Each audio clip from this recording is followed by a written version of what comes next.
Vous êtes une race élue, un sacerdoce royal, une nation sainte, un peuple acquis, afin que vous annonciez les vertus de celui qui vous a appelé des ténèbres à son admirable lumière.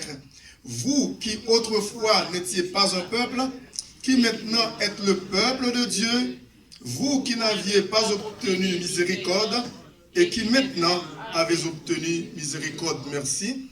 Bien-aimés, je vous exhorte, comme étrangers et voyageurs sur la terre, à vous abstenir des convoitises charnelles qui font la guerre à l'âme. Ayez au milieu des païens une bonne conduite, afin que, là même où ils vous calomnient comme si vous étiez des malfaiteurs, ils remarquent vos bonnes œuvres et glorifient Dieu au jour où il les visitera. Amen. Merci, vous pouvez vous asseoir. Une maison spirituelle. C'est comme ça que l'apôtre Pierre nous décrit en tant qu'enfants de Dieu. Pourquoi? Parce qu'autrefois, nous n'étions pas une maison spirituelle. Pour être une maison spirituelle, il faut être d'abord enfant de Dieu. Et pour devenir aussi une maison spirituelle, après être devenu enfant de Dieu, je vous avais dit dimanche passé, le verset premier nous explique comment faire. C'est quoi les démarches à suivre, le processus à suivre pour devenir une maison spirituelle en tant qu'enfant de Dieu. On ne peut pas demander à quelqu'un qui ne connaît pas Jésus-Christ de devenir une maison spirituelle ou une personne spirituelle. Parce que ça prend un commencement. Amen. C'est-à-dire, ça prend la conversion. Mais on peut demander à un chrétien d'être spirituel. Parce que l'apôtre Paul nous demande aussi de marcher d'une manière spirituelle. Eh bien, pour nous les chrétiens, les enfants de Dieu, il y a des choses à faire en vue d'être une maison spirituelle. Pour parvenir à une maison spirituelle. Au verset 1er, chapitre 2. Il faut savoir rejeter, comme dimanche passé, on vous avait expliqué. Rejetant donc toute méchanceté. Ça, c'est la première chose. Et toute ruse. Vous comprenez bien la ruse. Les faux fuyants. Les choses qu'on essaie de faire, de dissimuler. La dissimulation. L'envie. Et toute médisance. Après avoir rejeté ces choses dans notre vie en tant que chrétien, en tant qu'enfant de Dieu, eh bien, l'apôtre Pierre nous dit au verset 2, eh bien, il faut désirer à la place de ces choses qu'on vient de rejeter. Amen. À la place de ces choses, ce grand ménage qu'on venait de faire, à savoir le rejet des mauvaises choses qui se font dans le monde, puisque lorsque nous étions dans le monde, nous faisions ces choses-là. Et c'est pour cette raison, lorsque nous sommes en Jésus-Christ, nous sommes devenus de nouvelles créatures, d'après 2 Corinthiens 5, 17, on ne doit plus tolérer ce genre de choses dans notre vie spirituelle, parce que ça va nous handicaper de marcher avec le Seigneur d'une manière victorieuse. C'est pour cette raison que l'apôtre Pierre nous demande de rejeter des choses mauvaises dans notre vie. Pour pouvoir aussi désirer des choses, pour remplacer ces choses rejetées.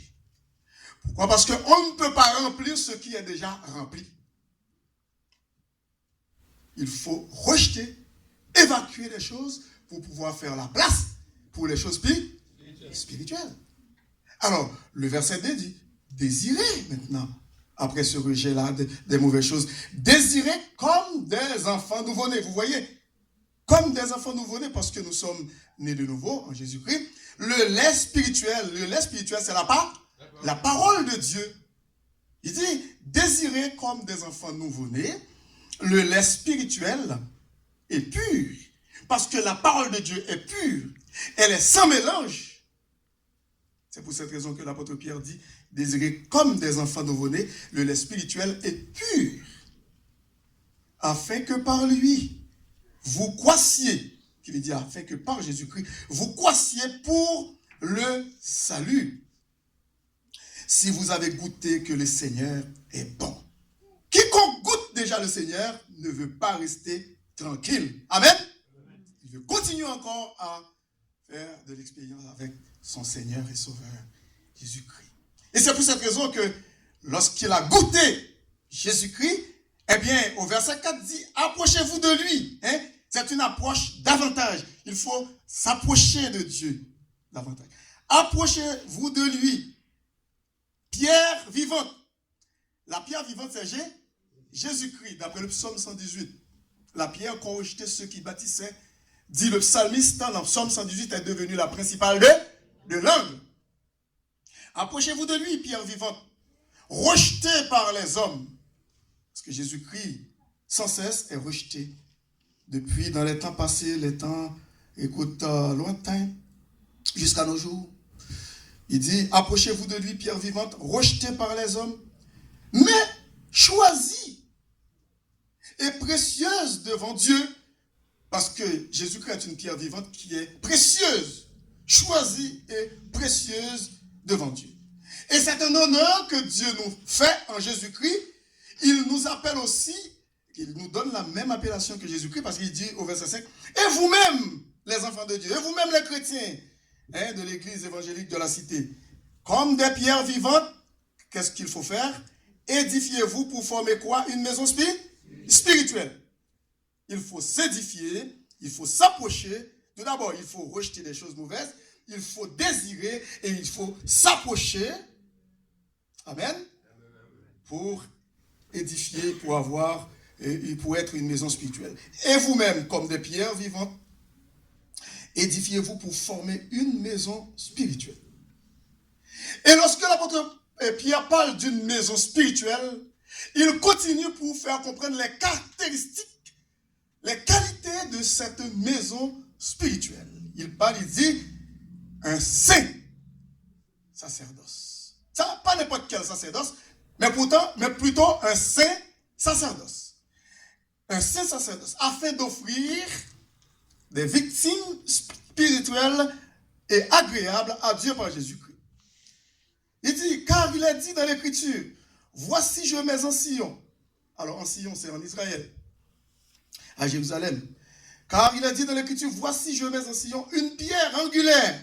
Qui est donc cette pierre angulaire? Jésus-Christ. Une pierre angulaire.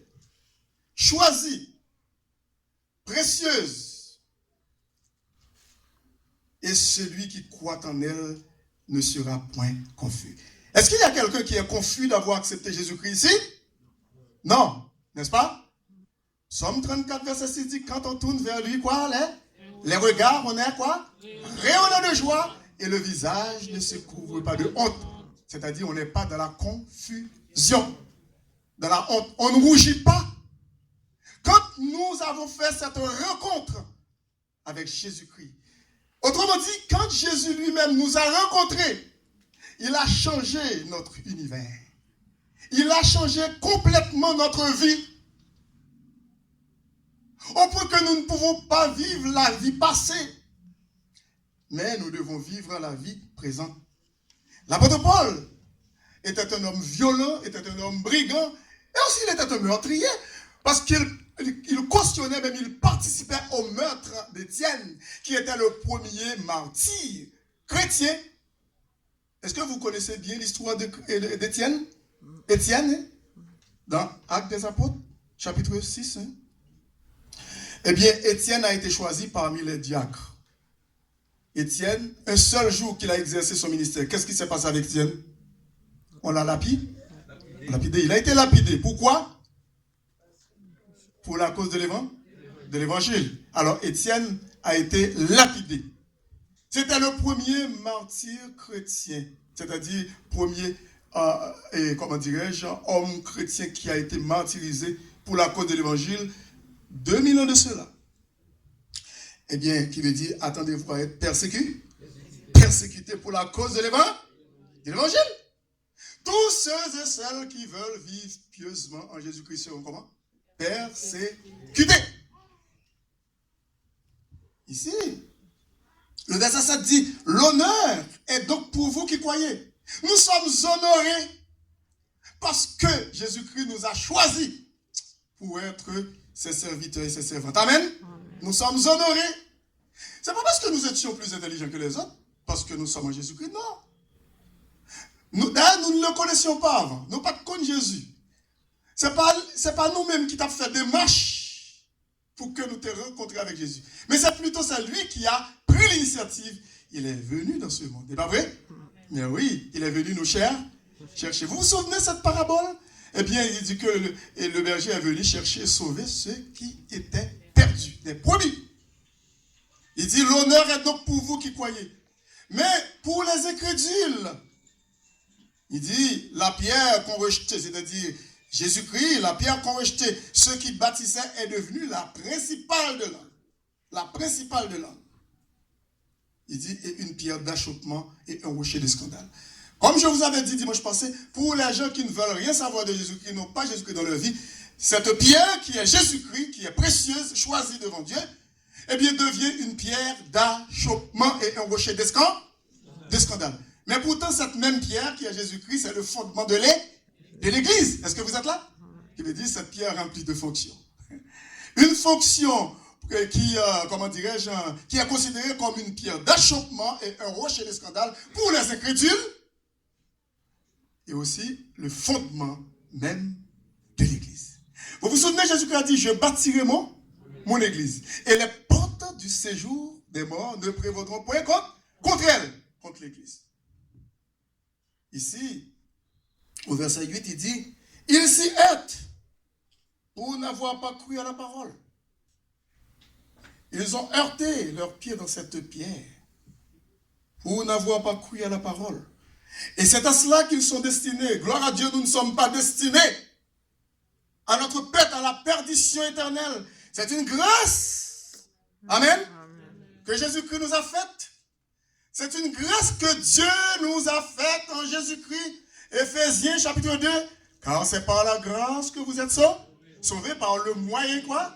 De la foi. Et cela ne vient pas de vous, de nous. C'est le don de Dieu. Ce n'est point par les œuvres afin que personne ne se glorifie. Amen. Écoutez, au verset 9, vous voyez qu'est-ce que l'apôtre Pierre est en train de nous dire? Qui sommes-nous? Comme dimanche passé, je vous ai dit, est-ce que vous avez réalisé qui êtes-vous? Est-ce que vraiment nous, les chrétiens, nous, les enfants de Dieu, nous avons réalisé qui sommes-nous? Nous ne sommes plus comme avant. Amen. Au verset 9, elle dit, vous, au contraire, vous voyez, au contraire de ces incrédules, vous, au contraire, vous êtes une race élue. Alléluia. Une race élue. Il dit, un sacerdoce quoi? Vous m'avez expliqué dimanche passé, qu'est-ce que ça veut dire, un sacerdoce royal. Royal qui est un adjectif, un mot de qualité qui s'accorde avec, oui? Roi. Un sacerdoce royal. Qui veut dire, nous sommes une nation royale. Amen? Mais oui. Vous ne réalisez pas ça parce qu'on vit sur la terre et puis vous prenez ça à la légère et puis sans importance. Et puis vous vous regardez comme vous êtes. Ah bon, écoute là, je n'ai rien de roi dans moi. Mais pourtant c'est ça. Vous êtes une race élue, un sacerdoce royal. Et Jésus-Christ est le roi des rois, le Seigneur des seigneurs. C'est le roi le plus élevé de l'univers. Amen. Il n'y a pas d'autre roi qui puisse être comparé à Jésus. Et puis il dit une nation sainte. Vous voyez une nation sainte? Un peuple acquis. Pourquoi? Afin que vous annonciez les vertus, les qualités excellentes, les vertus de celui qui vous a appelé des ténèbres à son admirable lumière. Nous sommes dans ce monde sauvés par la grâce de Dieu, des lumières qui éclairent le monde, des flambeaux. Amen. Oui. Nous sommes des témoignages vivants. L'Église est un témoignage vivant pour le monde. L'Église est distinguée du monde. Elle se distingue complètement de toutes les institutions du monde. Amen. Il n'y a aucune institution sur la terre, dans l'univers, qui peut se comparer à l'Église. C'est la seule institution qui est la plus élevée que toutes les institutions dans le monde. Est-ce que vous êtes là? Amen. Oui. l'amen est un petit peu plus faible, trop faible, dis-je. Hein? Disons ah? Amen. Amen. Parce que, vous voyez, l'apôtre Pierre nous a décrit ce que nous sommes. Une nation sainte, un peuple acquis, afin que vous annonciez les vertus de celui qui vous a appelé des ténèbres à son admirable lumière. Et le verset 10, il dit, vous qui autrefois n'étiez pas un peuple, c'est-à-dire vous qui autrefois n'étiez pas le peuple de Dieu, et qui maintenant êtes le peuple de Dieu. Vous qui n'aviez pas obtenu quoi, miséricorde, qui veut dire pitié de Dieu, la grâce de Dieu, la faveur de Dieu, la compassion de Dieu. C'est miséricorde, c'est pas vrai?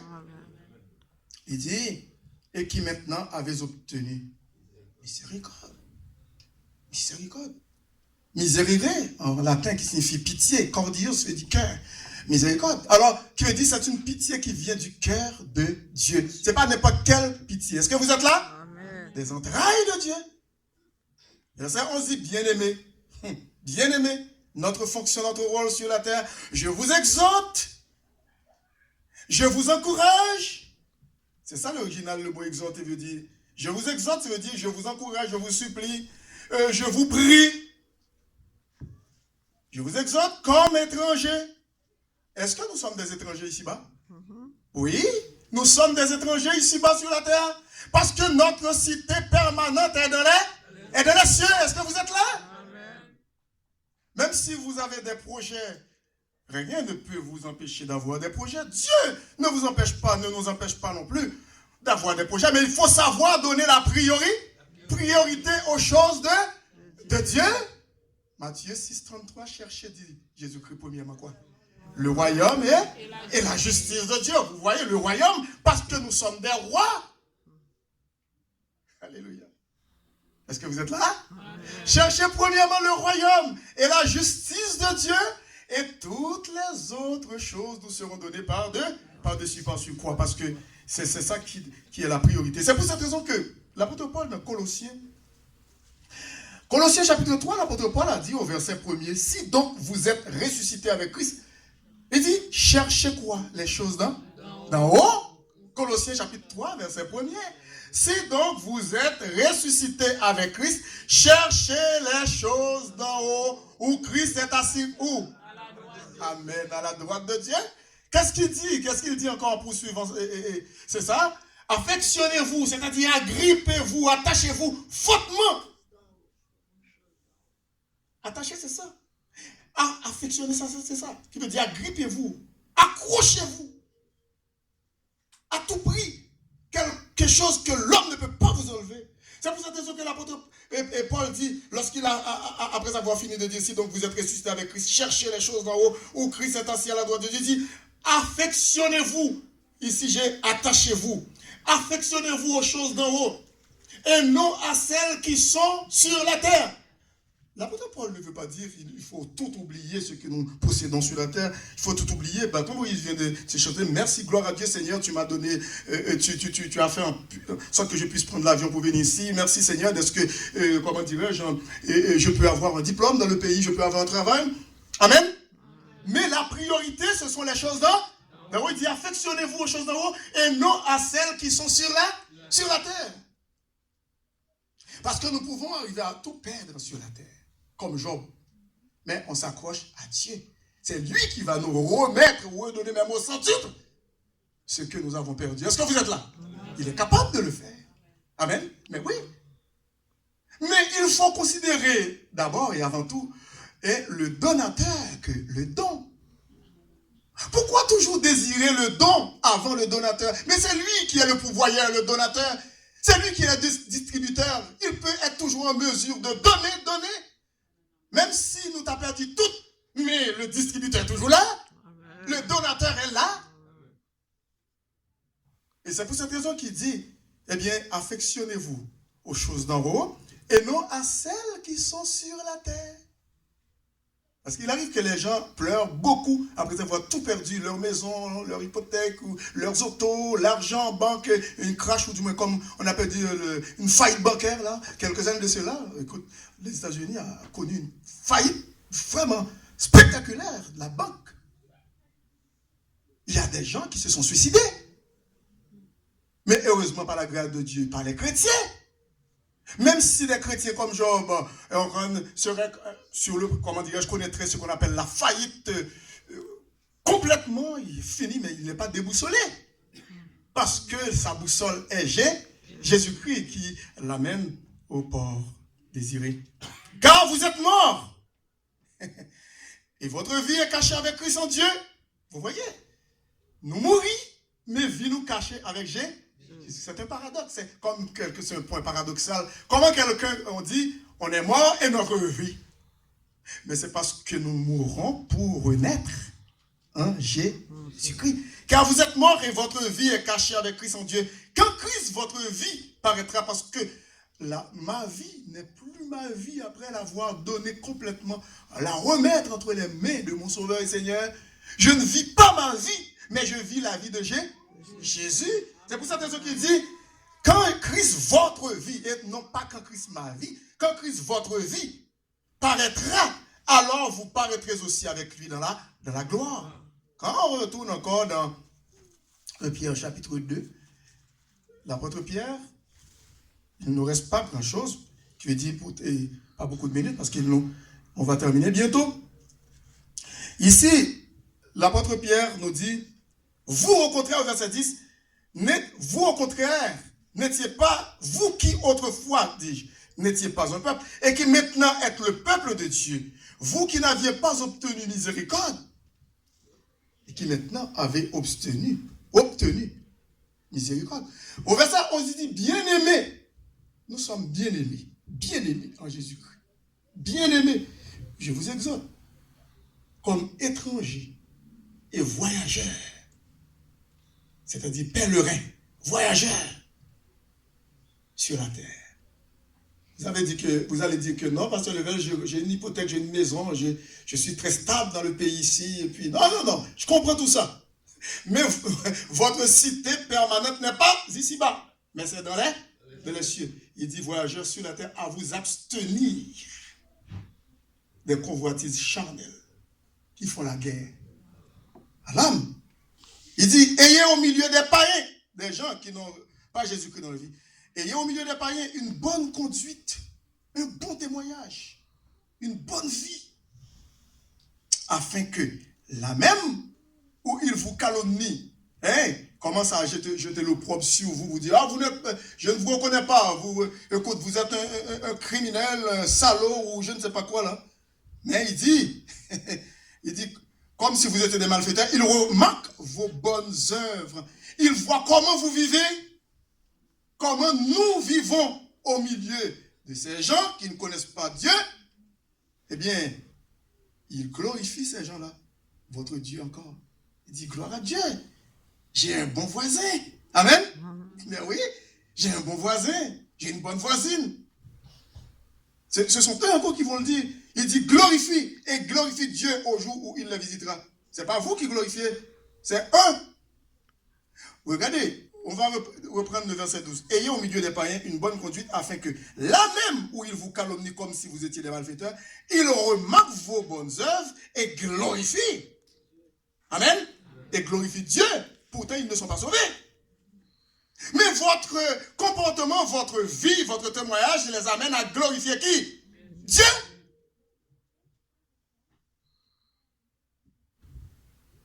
Et puis, il dit,